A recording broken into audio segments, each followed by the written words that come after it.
Hello everybody, this is Dago Stata, pretty snazzy walkthroughs. Majora's Mask, 3 hearts. Alright, so one thing I'm going to point out is we're taking a little detour for a second here. If you situate yourself outside of East Clocktown Gate, that's the orange gate, you'll find yourself in the canyon. And what are we doing in the canyon? Well, there's one mask we have to get here that will make our time in the next area a billion times easier. And those guys are the same bomb chews that might have bothered you in the past if you ran over here. This is probably the most dangerous section of it. And make sure you have a red potion because you're going to have to heal this guy here. So, and he's invisible unless you have the Lens of Truth. If you notice, part of his hand is cut off there. So yeah, he just chugs that down. He doesn't actually give you your bottle back, but you still have it. So I feel so much better now. And then he gives you the stone mask, which is probably one of the most useful masks in the game. Excuse me.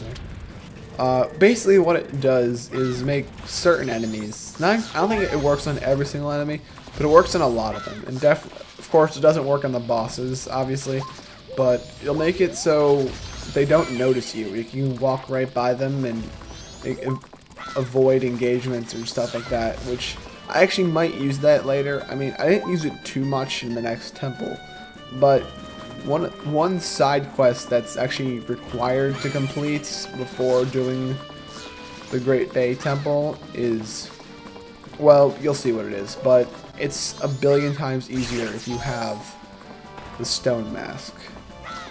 Also, if you notice, there's a small ramp right in front of the slope, I guess, that takes you down to the area where all the dodongos are. Right in front of that, there's a ramp that you can go around and roll across it. I think they're intending that you can just kind of roll around, turn in a field, and I don't know. Which, I mean, it seemed that'd be a good idea to get around quickly. And also, I've noticed that I've always seemed to mess that jump up. I don't know why. I mean, I did carried it up beforehand, but whatever. Okay, so before we do anything else, it'll make our lives a little bit easier in the long run if I activate the freaking warp point over here, which I really forgot to do earlier, and I don't know why.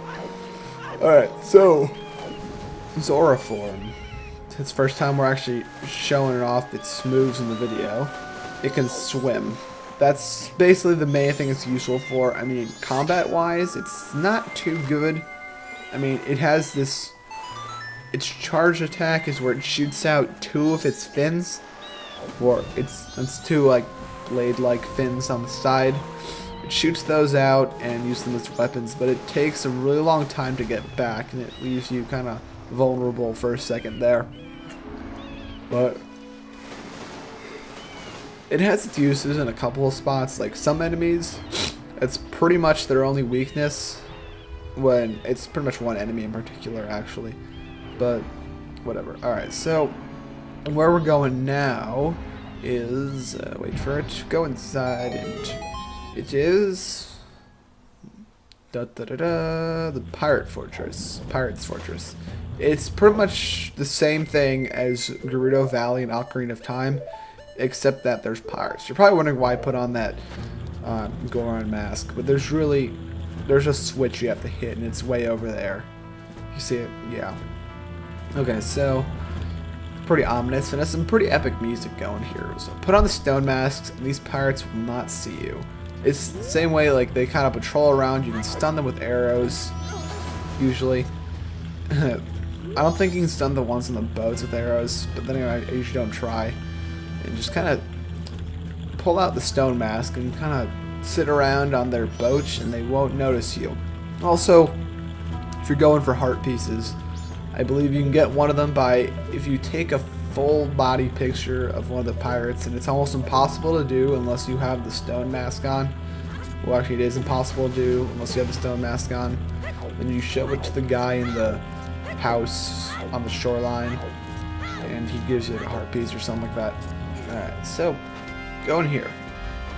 This is going to open up some waterway down here, which is a path we're going to have to take in a minute.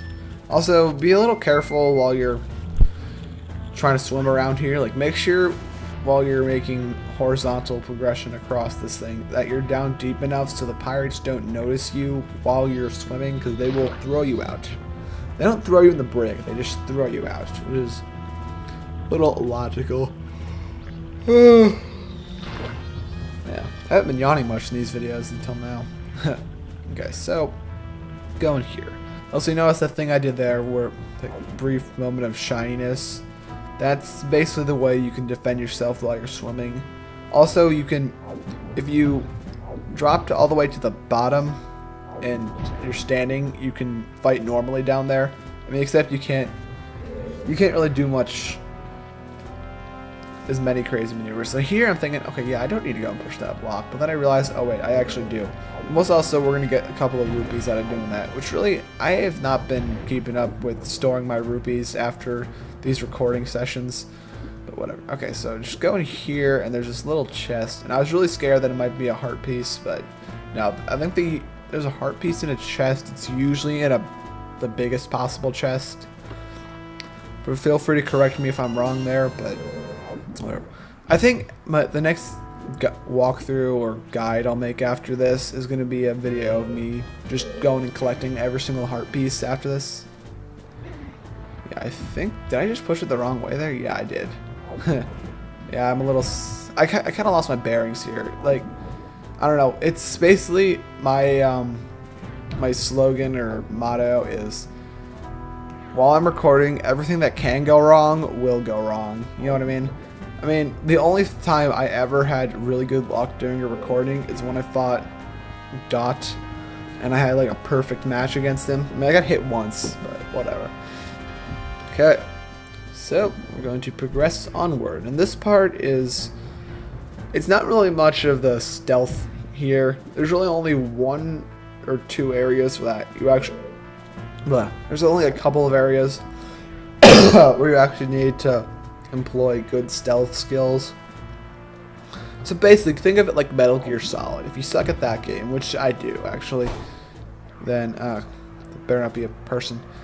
Think of it like Metal Gear Solid, pretty much. Nah, not really, because I think they kill you in Metal Gear Solid if they see you. Correct me if I'm wrong. I've never actually played those games. I mean, I've heard many nice things about them, but playing them, no, not really.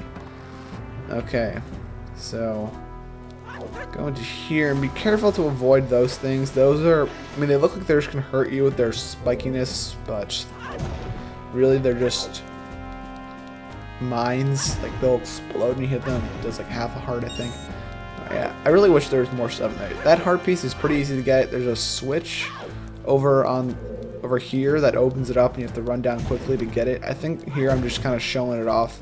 Yeah. Alright, so, oh yeah, right here I'm trying to like find rupees or something. I don't know why.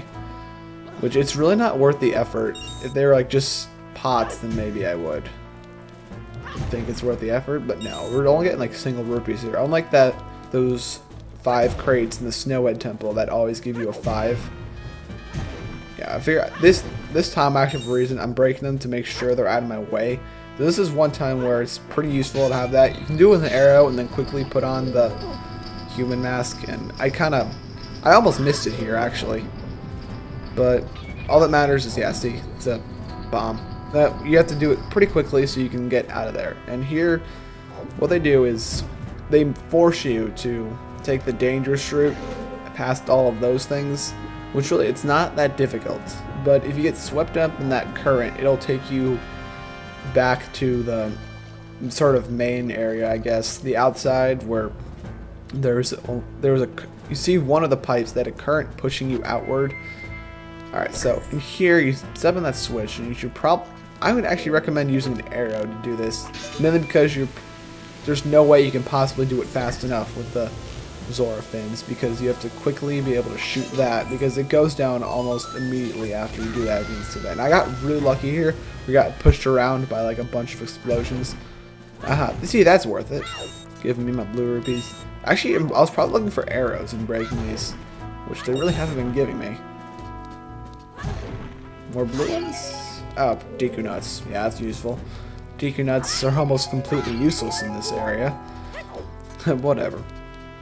Alright, in here. Where does this take us? Aha, out here.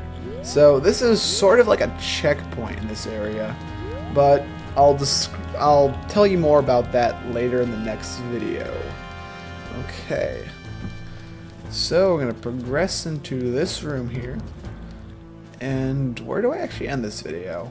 I think maybe I go through this room or something? I don't know. But in here, if they catch you, they'll just throw you outside back onto the area you just were, which is probably a terrible tactic, but they do anyway. Haha, deadly slash. You stand right in front of them, they won't notice you. Slashing them with your sword does effectively the same thing as that hitting them with an arrow would do, except that it's much more fun to slash them with your sword. What I do when I do this part is I run around and repeatedly shout murder every time I slash one of them. It's just so much fun. Okay. Now, that door on the left there is pretty tempting to go through, but don't. I'll explain why next video. Alright guys, I'll see you then.